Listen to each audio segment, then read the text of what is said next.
디모데전서 5장 21절로 22절 두 절의 말씀입니다. 제가 가지고 있는 성경 신약 341쪽에 있습니다. 제가 봉독해 올리겠습니다. 하나님과 그리스도 예수와 택하심을 받은 천사들 앞에서 내가 엄히 명하노니 너는 편견이 없이 이것들을 지켜 아무 일도 불공평하게 하지 말며 아무에게나 경솔히 안수하지 말고 다른 사람의 죄에 간섭하지 말며 내 자신을 지켜 정결하게 하라. 아멘. 오늘은 디모데전서 5장 21절 22절의 말씀으로 편견을 버리고 라는 제목의 하나님께서 우리에게 주시는 선포의 말씀 함께 듣도록 하겠습니다. 사람이 세상을 살아가면서 말이죠, 내가 가지고 있는 생각이나 어떤 입장, 상황 이런 것들이 있죠. 그걸 중심으로 삶 속에 그런 것들을 기준을 두고 산단 말이죠. 근데 사람마다 좀 다를 수는 있어요. 근데 대개의 비슷한 관점으로 보는 시각들을 일반 상식, 영어로 말하면 common sense 이런 말을 합니다. 근데 이런 일반 상식이 아닌, 그러니까 모든 사람들이 똑같이 보는 것 말이죠. 똑같이 보는 관점이나 시각이나 생각들 이런 거 빼고 각각 자기 상태, 환경 이런 것들로 가지고 있는 시각을 견해라고 해요. 견해. 근데 요즘은 너무 나눠져 있어. 다양한 캐릭터, 성격을 갖고 있어서 여러 가지라면 그럴 수도 있다. 사람의 생각은 다양성이니까. 그럴 텐데 그게 아니라요, 양분화가 돼 있어요. 흑 아니면 백, 모 아니면 도. 이렇게 생각들이 양쪽으로 나눠져 있는 것 같아. 이 사회가 지금요, 이 나라가. 정치적으로도 그렇죠. 신앙적으로도 그렇죠. 어떤 토픽이나 바라다 보는 주제, 제가 SNS를 하는데 페이스북 이런 걸 한단 말이죠. 인스타. 거기도 보면 그래요. 어떤 주제에 대해서 내가 생각하는 게 이렇게 생각합니다. 같이 생각을 하든 다르게 생각하든 할 수 있는데 이런 분들이 있어요. 뭐냐면 댓글을 달면서 그게 아니라 내가 생각할 때 이게 맞는 거니까 이렇게 해 라고 사람들을 끌어들이고, 그 글 쓴 사람이나 어떤 그런 생각 갖고 있는 사람들을 자꾸 이렇게 포섭하려고 그래요. 다양한 생각이 있잖아요. 다양한 색깔이 있는 거고 바라보는 시각도 그렇고. 근데 그것을 인정을 안 하고요, 이게 아니면 이거 무조건 이렇게 생각하면서 하시고 그렇게 이끌고 막 하시는 분들이 많아. 입장 차이가 너무 큰 거죠. 그래서 그럴 때는 이제 거기다 하면서 이게 또 아니라 이렇게 얘기할 수가 없어요. 굳이 안 부딪히려고 하는 거죠. 갈등이 이렇게 피곤하니까 서로. 요즘 같은 경우엔 더하죠. 그러니까 그렇게 노력을 하다 보니까 웬만하면 그런 걸 안 쓰게 되는 거죠. 해봤자 안 부딪히는 얘기, 밥 먹는 얘기, 어디 놀러 갔다 왔던 얘기, 사진 찍고 이런 얘기, 그런 거나 올리는 거예요. 사람 간에는 어때요? 대화가 줄어들어.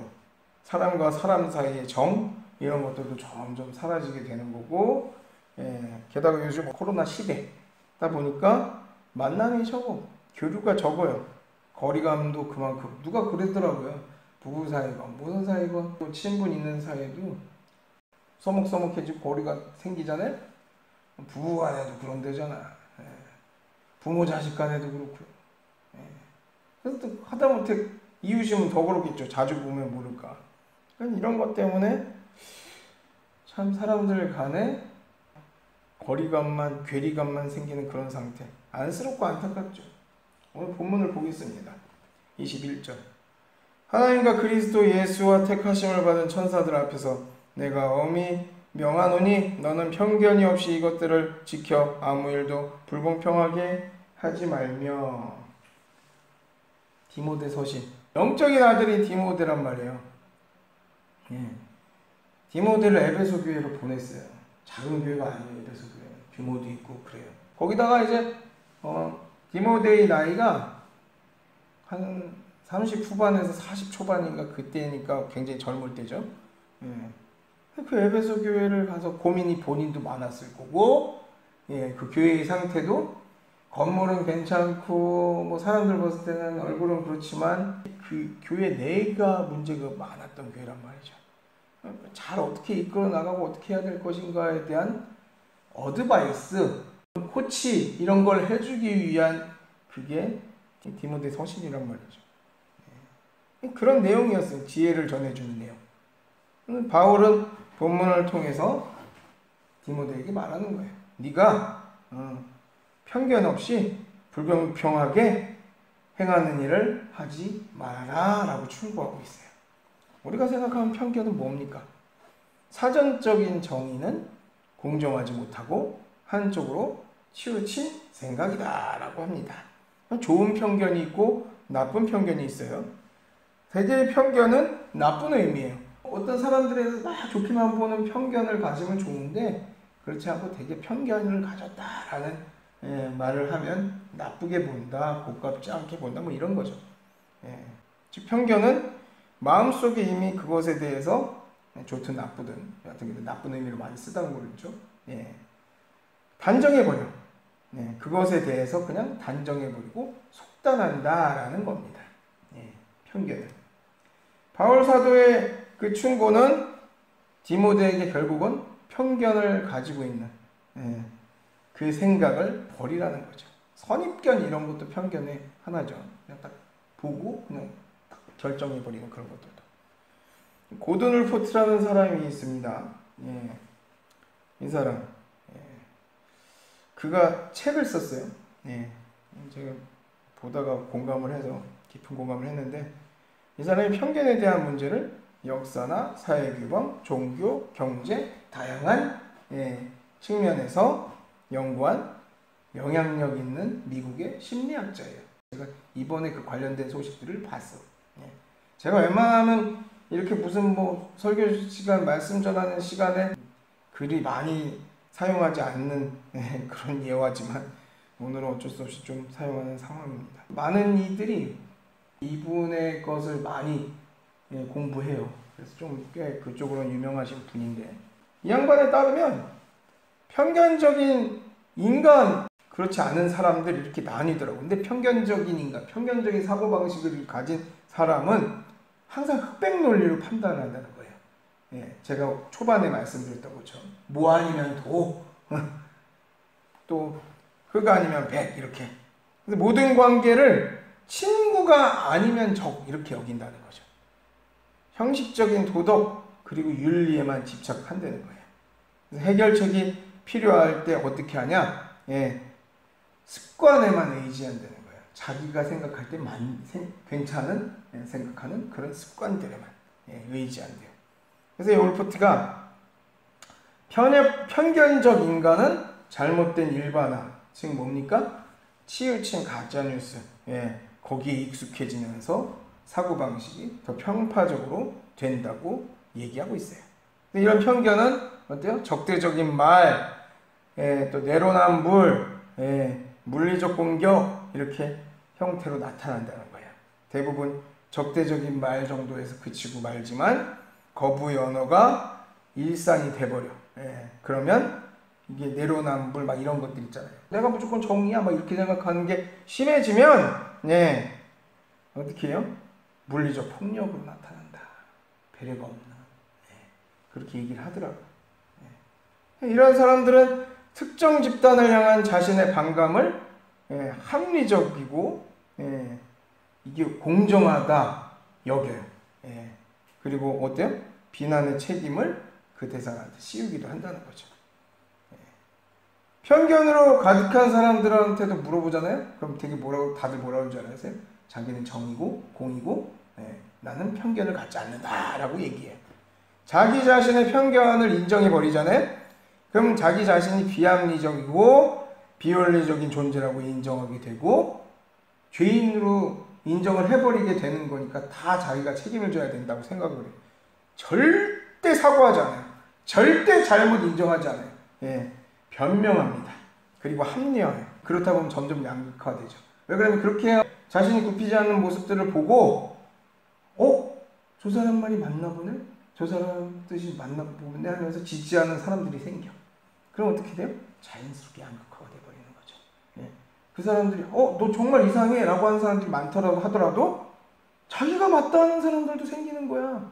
예. 그럼 그 사람들을 모아서 어떻게 해요? 저 사람들이 틀렸다라고 얘기하면서 대립을 하게 되는 거죠. 이게 양극화야. 악화되는 거죠. 어디서 많이 보셨죠? 이런 모양들. 예. 세상 말로 막장으로 가는 건데. 그래서 위험한 거죠. 한 가정에 가장이 만약 그렇다고 생각해 보세요. 그 가정은 무너질 수 있어요. 나라의 어떤 리더나 지도자들 편견을 갖고 있어. 그럼 나라 전체, 기관, 단체가 송두리째 흔들리거나 무너지거나 멸망할 수도 있다는 얘기예요. 지금의 우리는 어떻습니까? 우리가 한번 생각해 보자는 거죠. 언론이나 매스컴, 미디어는 말이죠. 반토막이 나 있어요. 이쪽 측, 진보 측, 보수 측 이래가지고 있는 방송들에 대해서, 미디어에 대해서 들어보면 서로 얘기가 달라. 똑같은 걸 얘기하는데 바라보는 관점이나 말하는 게 틀려요. 그러다 보니 피곤해. 골치가 아파요. 아예 관심도 두지 않고 외면하는 요즘 사람들이 많고 저도 그 중에 하나입니다. 지난 주간에 말입니다. 공무원 한 명이 이유 없이 조난을 당했어요. 북으로 넘어가는 사건이 있었어요. 물에서.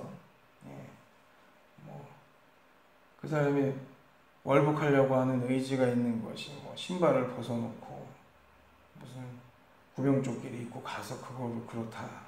여러분들 절대 앞으로 수영하시고 바다에서 무슨 해수욕 하실 때 구명조끼나 그런 거 입지 마세요. 입으면 월북하려고 했다고 할 수도 있어요. 제가 이렇게 단정해서 얘기해버릴 수도 있는 거예요. 왜 그러냐면 그렇게 얘기를 했거든, 방송에서. 그게 그런가 보다. 이런 거죠. 되게 황당하게 표류한 것 같아. 제 생각입니다. 이거는 제가 가진 생각입니다. 하나님 주신 설교하고 내용하고 전혀 상관없는 거고, 제가 가진 생각은 치우치지 않고 중간에서 그 공통적인 것만 들으면 문서를 작성하고 오겠다고 하고서 나갔다가 배가 얼마나 넓길래 그럴까 그 생각을 했어요. 외출하듯이 나갔다가 들어오면 어디 들렸다 오는 것도 아니고 그냥 가판일 텐데 그때 한참 뒤에 찾았다는 것도 조금은 이해가 안 가고, 근데 여하튼 밥 먹을 때 안 들어와서 나중에 보니까 실종됐다. 배에서 실종됐으면 바다에 빠졌겠죠. 여하튼 제 생각엔 헛디뎠거나 그래서 포류가 된 게 아닌가. 배 타는 사람들 보통 승무원들 보면 구명조끼 다 입고 있거든요. 그래서 그러고 있다가 떠내려간 게 아닌가. 얘기하자면 한없이 길고 그래요. 근데 북에 갔대요. 북쪽으로 가가지고 거기서 무슨 경비인가 거기에 발견이 됐는데 6시간 동안 방치돼 있다가 사살을 당하고 시신이 불에 태워져서 유기가 되었다는 거죠. 정말 황당한 거는 우리 군이 그 사실을 알면서도 방치했죠. 무슨 가짜뉴스처럼 만들어낸 게 아니라 뉴스에 있는 거 그대로 있고, 제가 2, 3일 동안 계속 뉴스 같은 거 이렇게 들을 때 머릿속 이게 들었던 게 제가 외워질 정도니까 그 사실을 보고 받았어요. 우리 대통령 각하께서는 종전선언을 해야 한다고 하셨습니다. 자국민이 그런 상태인데 마음이 아프고 애통하더라고요. 근데 국군의 날에서 한마디라도 하실까 했더니 이 사건 한마디도 얘기하지 않고 우리 군대 장비나 시스템이나 이게 좋아지고 해서 강한 군대라고 했습니다. 강한 군대죠. 근데 강한 군대에서 우리나라 국민이 떠내려가는 것을 그냥 지켜보고 보호해주지 못했다고. 누구를 위한 강한 군대인가? 저 개인적인 생각이 들었어요. 저는. 그리고 나서 좀 있다가 북에서 사과했다고 발표를 북이 한 게 아니라 정부에서 했어요. 그것으로 어쨌든 모든 사건이 일단락된 것처럼 지금 분위기가 가고 있습니다. 제가 저나 여러분들 생각할 때 북에서 사과했으니까 잘 됐네? 총살당하고 불로 태워진 대한민국 국민의 목숨이나 그 생명은 뭐가 되는 거죠? 저는 그 생각이 들더라고요. 그냥 북에서 사과했으니까, 원래 그냥 사과도 안 하는 사람인데 사과를 2번씩이나 하셨으니 야, 대단한 거다. 이렇게 말할 수 있을까요? 저는 그런 생각이 들더라고요. 해결됐다고 생각을 하면 마음이 편해야 돼, 사람이요. 근데 마음이 안 편해. 마음이 답답해. 불편해요. 그 양반이 나이가 저랑 비슷한 나이에요. 넘어가서 죽을 사람이에요. 그러다 보니까 야, 내가 그랬다면 나야 뭐 총알에 죽고 그랬으면 끝이지만 우리 아내나 더 내 새끼들은 어떻게 되는 건가? 별 생각이 다 드는 거예요. 예, 답답하더라고 막. 더 얘기하고 싶은데요. 예, 여기까지만 하겠습니다. 예. 그냥 일반 상식을 다 없애고 정부가 그렇다니까 그런가 보다 살면 참 쉽고 편한 세상인 듯 하지만 이 정부는 전염병을 빌미로 종교도 국민의 자유도 이제는 생명까지 쥐락펴락 하려는 게 아닌가라는 그냥 일반 시민 하나로서 국민 하나로서의 생각을 해봤어요. 근데 이런 생각도 아마 적폐라고 할 수도 있겠습니다. 생각하기도 말하기도 이제 두려운 그런 세상이 된 것 같아서 씁쓸해. 근데 세상만 그래요? 교계는 애도 그렇다는 거예요. 예배를 드림에 대한 생각 역시 천차만별이잖아요. 하나님의 생각이 어디에 있으신지 우리가 생각을 해봐야 돼. 근데 그걸 안 해요. 그저 어때요? 서로 스스로가 진리라고 해요. 그러면서 떠들어대. 근데 여러분들, 진리는요, 인간에 있잖아요. 진리는 하나님 예수 그리스도 뿐이에요. 할렐루야. 성경에 없는 말을 하면서 하나님 뜻이라고 하고 그게 진리니 뭐니라고 떠드는 게 궤변이고 농단이에요. 근데 그런 짓들을 목사라는 이들이 하고 있어요. 참 회개할 일입니다. 저는 맨날 회개하는데 근데 똑같은 거로 맨날 회개하면 소용도 없어요. 여러분들 아시죠? 하얗 지금 뭐 저도 가운이 있는데 목사 안수 받을 때 입었던 가운이 있습니다. 그 가운이 어떻게 하다 보니까 제가 여기가 닿으니까 여기가 새까매지더라고요. 처음에 한두 번은 빠져요. 그런데 자꾸 세탁을 하고 또 여기다 세탁을 하니까 여기가 까만 게 안 빠지더라고요. 똑같아. 옷도 뭐 처음에 뭐 김치국물 흘리고 저희 애들 밥 먹고 나면 여기 뭐 짜장이 난리가 나요. 그러면 갖다 빨잖아. 처음에 빨 때는 깔끔하게 잘 빠져요. 근데 계속 음식물 흘리고 그러다 보면 뭐 얼룩이 남아서 우리 드라이 클리닝을 하고 별일을 다 해도 안 빠집니다. 회계도 똑같은 거. 계속 인데 회계를 한다고 똑같은 거 또 죄 짓고 또 회개하고 그 죄는 용서가 더 이상 안 되죠. 회개할 수도 없죠. 문제. 그건 그렇다 치고 회개할 일인데 회개를 하지 않는다? 그냥 뭐라 그래요? 뭐처럼이 아니고 멋진 거 이렇게 할 때 그 멋처럼 교회 앞에 뭐라고 붙여놔요? 현수막 착 걸어놓죠. 교회가 미안합니다 하고 붙여만 놔요. 왜? 하나님께 저희가 정말 죄송합니다. 저희가 지금까지 예배를 제대로 못 드린 거 주님 앞에 회개합니다. 주여 저희가 예배를 잘 드리겠습니다. 우리는 잘 들어왔지만 그래도 늘 주님께 미안하고 죄송하고 그런 마음으로 우리는 그렇지만 되게 멋쟁이들 깨어있다는 그런 목회자님들 그런 교인들 하나님께 엎드려 회개해야 될 터인데 그러지 않고 세상을 향해서 현수막을 내놓고 그쪽으로 그런 교회가 미안합니다 라는 현수막만 붙여놨죠. 그리고 사람들 입에 뭐라 그래요? 야, 저 교회 멋있네. 야, 저 교회 사람들, 야, 저 교회 목사 대단하네. 이 얘기 듣기 위해서. 그리고 어떻게 합니까? 어이구야, 언론 나가시고 뭐 방송 나가시고 난리가 나셨더라고요. 여러 가지 방법이겠죠. 여하튼 이런 점들이 참 부끄럽습니다. 어떤 사건들에 대해서 한번 생각을 다시 해볼게요. 그 내용을 파악하고 사실을 밝히는 모든 과정에서 우리가 편견을 버려야 된다는 거죠. 불공정한 시선, 그 다음에 대우, 각각 다르게 하고 다른 조건으로 인해 가지고 편견을 만들어도 안 된다는 거예요.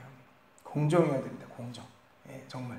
근데 우리가 공정이라고 말만 하거나 말만 듣고 있는 요즘이에요. 내가 지금 어떤 상태인지 어떤 상황에 있는지 그조차 모를 때가 너무나 많다는 거죠. 지금의 이 세상 어떻습니까? 여러 가지 상황, 그리고 이유, 편법 이런 것들로 자신의 지위 혹은 인맥, 권력의 비호 이런 부적절한 방법으로 공정함을 포기하고 있어요. 이름은 공정하다고 하죠. 근데 공정한지 모르겠다는 거죠. 애들 앞에서 부끄러워.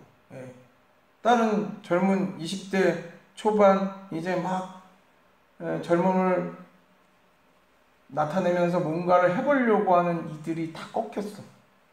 거기 앞에서 세상과 기성세대를 욕하는데 저도 이제 기성세대잖아요. 뭐라고 해줄 말이 없더라. 민망해 애들 보기요. 참 그런 요즘이에요. 무슨 꿈이 없어요 라는 얘기를 너무 많이 들었던 것 같아. 그런 친구들한테. 우리는 니들하고 급이 달라. 니들이 그렇게 열심히 하는 거 나는 다른 대우를 받아서 미안하고 좀 그런 마음이 들긴 하지만 어떡하냐 우리가 초엘리트인데 니들하고 달라 라는 계급 아닌 계급 사회를 만들어 가지고 그게 공정이라고 하는 엉망진창 그런 세상이 돼버렸어요. 그럴 만한 가치가 왕족이 우리나라에 있긴 있죠. 옛날에 마지막 해서 뭐랑 가수도 하고 그러셨던 분, 제 이름이 지금 생각이 잘 안 나는데 그분의 또 왕족이지만 지금 뭐예요? 그냥 대한민국 국민이 똑같아요. 국민은 법 앞에 누구나 평등해. 근데 어떻게 됐다고요? 야 급이 다르다니까 너 같은 하찮은 것들하고 이 양반하고 급이 달라. 그러니까 니들이 이해를 하려고도 할 수가 없어. 어떻게 뭐랑 뭐가 같겠어 이렇게 해버리는 거죠. 누구는 누워가지고 핸드폰으로 뭐뭐만 해도 저는 생각도 못하겠어요. 군 있을 때를 생각을 해보면 생각도 못하겠어요. 하사 일로 와 이렇게 할 수 없어. 못해요. 계급이란 게 있잖아요. 군에는. 부모가 계급이고 뒷백이 계급이다. 그냥 답답합니다. 지금 이게 이 나라 공정이고 현실이에요. 앞서 말했지만요. 세상이 공정하지 못하다고 한다면 하나님의 집인 교회, 이 교회 우리는 그래도 공정해야 돼요. 우리는 그래야 돼요. 교회는 그래도 말씀의 원칙에 따라서 공정하게 살아가야 되는 거예요.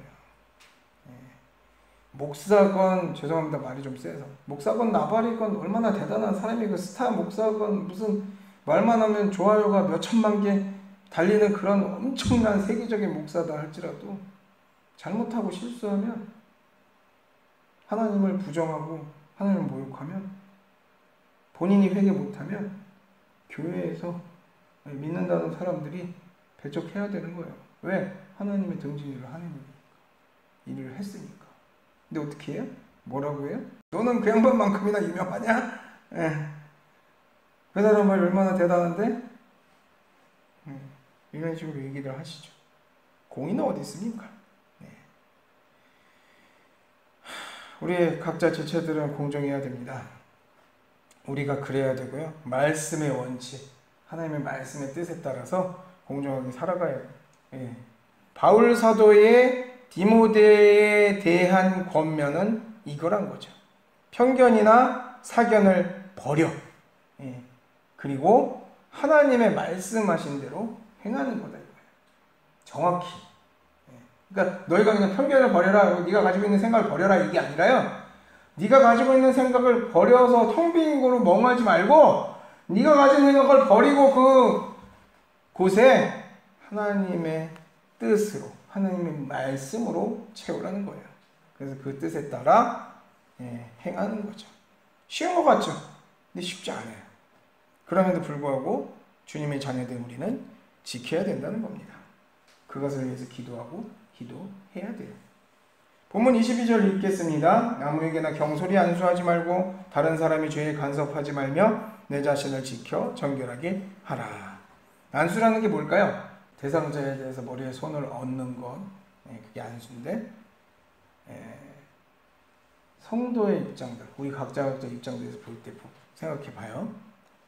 하나님의 이름으로 어떤 이에 대해서 축복을 하거나 세례 등의 일을 행하는 일, 주로 목회자들, 목사들이 많이 하는 일이지만, 예, 이걸 다시 보면 죄에 대해서 간섭을 하는 거죠. 그냥 형식적으로 행할 수 없어요. 우리가 안수 세례식을 할 때 그분이 주님을 영접하고요, 내가 주님의 자녀가 되었다고 하는 거에 증인이 되는 거예요. 선포하는 것이고 하나님의 뜻을 대신하는 거예요. 근데 그걸 형식적으로 할 수 있을까요? 형식적으로 할 수 없어요. 정수를 해야 돼. 물을 깨끗이 해야 돼. 그럴 때 있잖아요. 깨끗이 하기 위해서는 정수기 필터가 깨끗해야 됩니다. 깨끗하지 못한 필터로 놓고 깨끗한 물이야 할 수 없죠. 병균이 득식이 득식을 하고 오염됐는데. 근데 그 필터를 통해서 나오는 물을 먹으면 그게 정수된 물일까요? 구수된 물일까요? 아니면 더 지저분한 물일까요? 더 지저분하고 더 오염될 수도 있죠. 필터가 깨끗해야 되는 거야. 혹은 예를 들어서 지금 저희 상황에서는 제가 설교 말씀을 대언하고 있는데 이걸 얘가 통해서 하는 거죠. 어제 저희가 무슨 마이크 테스트 하냐고 집에서 뭘 했었어요. 안 되니까 참 불편하더라고. 아침에도 보셨죠? 마이크가 되느니 안 되느니 저희가 그랬던 거. 중요해. 중요한 일이야. 얘 입장에서는 이걸 전하는 게 중요한 거예요. 얘가 안 되면 제대로 안 전해져.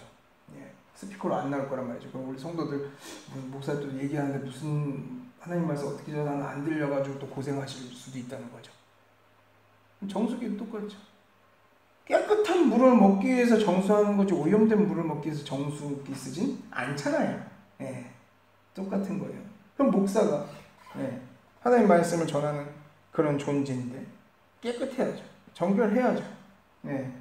목회자 자신부터 깨끗하거나 정결치 못한 상태인데 깨끗함과 정결함을 위해서 안수를 하고 세례를 한다. 축복기도 해주고, 어떤 혹은 마음이 불편한 그런 분을 위해서 같이 안수하고 병을 또 나으게 바라는 마음으로 기도를 행하는 마음에 있는데 딴 생각을 하거나 집중하지 않고 그냥 형식적으로만 한다? 주님이 안 들어주시죠. 작동이 멈춰. 안 되는 거야. 그렇게 행할 수 있다니까요. 근데 그렇게 행하면 안 된다는 걸 알면서도 행하는 건 범죄죠. 저나 여러분이나 누구나 연약함으로 쓰러지거나 넘어질 수 있어요. 작년에 제가 그랬던 적이 있다니까요. 그럼 어떻게 해야 돼요? 시간을 둬야죠. 시간을. 충분히 시간을 두고 생각을 해봐야 된다는 거예요. 급하게 서두르잖아요. 더 큰 문제를 일으킬 수 있다는 거예요. 상황에 대해서는 두 가지가 있어요. 또 이렇게 얘기했다고 해서 어떤 사건이 생겼을 때 그냥 방치하고 목사가 그러고 하나님 말씀이 그랬으니 우리가 방치하고 보자. 그럼 또 그 문제가 있죠. 빨리 처리해야 할 것이 있고요. 그거에 대해서 오래 시간을 두고 봐야 되는 것들이 있어요. 급하게 처리해야 될 문제는 아까 앞에 말했던 그런 문제들. 지금 목숨이 생사의 경각에 달렸는데 그냥 방치하니까 어떻게 됐습니까? 문제가 생겼죠. 더 얘기 안 한다고 어쩌다 예를 드니까 그렇게 얘기 드리는 거예요. 근데 두고 생각을 해야 돼. 지켜봐야 되는 사람. 저도 저희 아이들 둘이 있지만 어떻게 앞으로 될지 모르잖아요. 빨리 단정져가지고 얘 넌 뭐 돼? 뭐 돼? 이럴 수가 없어요. 서원기도 한 녀석 빼고는 딴 애들 어떻게 될지 몰라요. 어떻게 성장할지 하나님만 아시는 거죠. 단정져서 얘가 이렇게 될 거야 라고 말을 아무리 애비라도 아무리 엄마라도 말을 할 수 없는 거예요. 지켜봐야죠. 어떻게 될지. 이거랑 이거는 건이 완전 틀린 거예요. 상황도 틀리고. 꼭 일도 그래. 어떤 일을 사람들한테 맡기고 그래서 그가 어떻네 그냥 봤었을 때 그게 편견이잖아요. 선입견이고. 그런 건 버려야 되는 거. 여튼간에 충분히 시간을 두고 사람들이나 뭐나 일이나 지켜봐야 된다는 거죠. 급하게 서두르면 더 큰 문제를 만들게 된다는 거죠.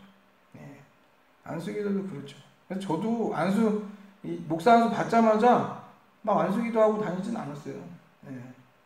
물론 그때가 제일 용감하긴 했었습니다. 별로 막 정의롭고 막 혼자 되게 대단한 줄 알고 그런 안수기도는 안 했어요. 왜 그러면 내가 이렇게 해가지고 받은 그 사명이나 소명을 가지고 행할 수 있는 거랑 내가 하나님의 이름으로 할 수 있는 차이가 있으니까.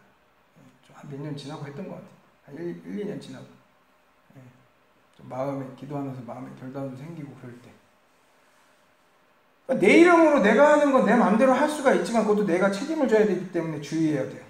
근데 하나님의 이름으로 해. 그럼 어떻다고요? 정말 여러분 생각을 해봐야 되는 거라고요. 하나님의 뜻이니까. 기도하실 때도 그래요. 말씀을 급하게 따라야 될 것도 있지만 순종하고 바로 따라야 될 것도 있지만 더 기도해 보시면서 생각해 봐야 될 일들이 있는 거예요. 그리고 어떻게 해야 됩니까? 모든 성도들, 성도라고 얘기하는 목사들은 지들은 빼고 얘기하는 줄 알아요. 아니래요. 목사들 다 포함, 목회자들 다 포함, 사역자들 다 포함. 하나님을, 예수님을 따르는 무리라고 하는 이들이 성도예요. 그거에 대단한 마음을 갖고 계신 분들이 종종 있어요. 하나님이 주시는 겁니다. 우리가 내가 뭘 해가지고 대단해서 내가 성도가 된 게 아니고. 하나님이 영접하니까 하나님이 주님의 자녀로 세워주신 거예요. 아멘? 그럼 어떻게 해야 돼? 하나님을 따르는 무리인데 정결해야죠. 깨끗해야죠. 다윗 왕의 그 상황을 생각해 봐요. 다윗이 범죄했어요. 물론 잘한 일 많지만 그거 말고 우리가 일반적으로 그냥 딱 객관적으로 생각을 해봤을 때 아버지 본이 되지 못했잖아요. 그 결과 어떻게 됐습니까? 자녀들이 죄에 빠져가지고 지들끼리 싸우고 난장판이 됐을 때 상황 정리를 못했다는 거죠. 그 가정에 참 힘들고 어려운 일들이 더 많이 생겼어요. 그리고 비극도 생겼고 죄에 대한 걸림돌은 말입니다. 더 큰 문제를 만들어내요. 근데 내가 죄에 대한 그 큰 걸림돌이 돼. 가장이나 리더잖아 이런 자들. 세상에 나라의 문제가 돼. 막 리더잖아. 그 어떤 단체의 문제가 되고 막 이래. 이거만큼 큰 문제가 어디냐는 거예요. 여러분 한 명 한 명이 교회예요. 교회를 이루는 지체예요. 또한. 여러분 각자가 자기 자리에서 죄를 멀리하고 우리 자신을 정결하게 지켜야죠. 그럴 때 개인의 영적인 안전 그리고 가정과 교회의 안전을 지킬 수 있겠죠. 우리가 코로나를 비롯한 바이러스로부터 나를 지키기 위해서 손을 씻고 마스크를 쓰고 여러 가지 수고를 해요. 근데 우리가 각자 스스로의 영적인 건강을 지키기 위해서 해야 될 일들이 있어요. 그냥 교회가 지금 예배가 뭐 하고 뭐 사회적 거리두기 뭐 예배도 무슨 비대면 예배를 하니 뭐니 하니까 나도 같이 느슨해지자라는 마음을 가진 분들은 당연히 없겠지만은 영적인 건강, 영적인 방역을 위해서 말씀을 묵상하고 기도하는 일에 게으르지 않으시기를 축원합니다. 바라고 원하건대 여러분 주님을 늘 심령 안에 품으시길 바랍니다. 마음에 주님을 모시길 바랍니다. 야고보서 3장 17절 18절 읽겠습니다. 오직 위로부터 난 지혜는 첫째 성결하고 다음에 화평하고 관용하고 양순하며 긍휼과 선한 열매가 가득하고 편견과 거짓이 없나니 화평하게 하는 자들은 화평으로 심어 의의 열매를 거두느니라. 아멘. 우리들 사이에 왈가왈부나 진리에 대한 외침, 세상의 지식이에요. 참된 지혜, 위로부터 오는 지혜라니. 오늘 우리 주님의 마음을 본받는 자, 말씀 듣기 전에, 설교 말씀 듣기 전에 찬양도 했었죠. 위로부터 오는 그런 것 우리가 생각을 해봐야죠. 그게 뭐야? 위로부터 오는 지혜? 하나님이 주시는 지혜입니다. 다른 게 아니에요.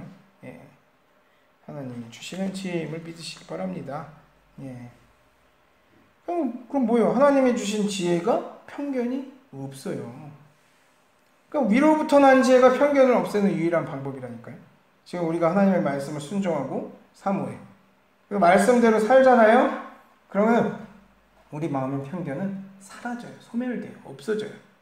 사랑하는 장편교회 성도 여러분, 바라고 원하건대 세상의 지식 아닌 편견과 거짓이 없는 하나님의 은혜로 주시는 경건함 그리고 신실함 그것으로 승리와 기쁨의 삶을 누리시는 저와 여러분 되시기를 주님의 이름으로 축원합니다.